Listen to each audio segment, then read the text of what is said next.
Ako po si Villamor Diesta, ang operator po ng SM City dito po sa Cebu branch. Nagamit po ito ng 7 araw na may total lamang po na 10 meters.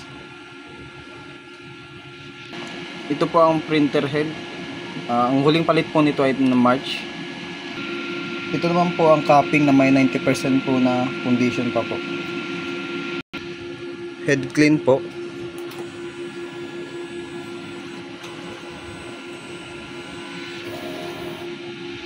Punasan po ang white pair after ng head clean. Nozzle test po. Nozzle test po.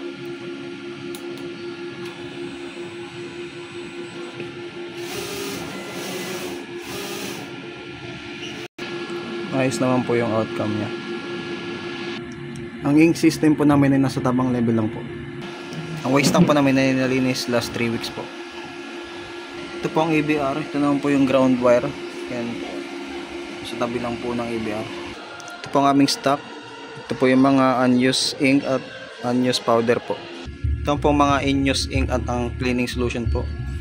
At nandyan na rin po yung mga DTA film ko po na stocks. Ito po yung mga monitoring ko sa ink.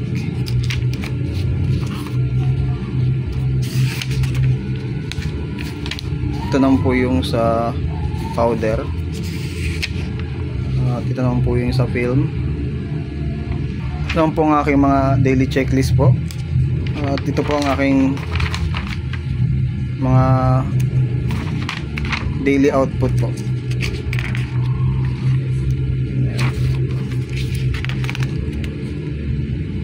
Yun lamang po, maraming salamat.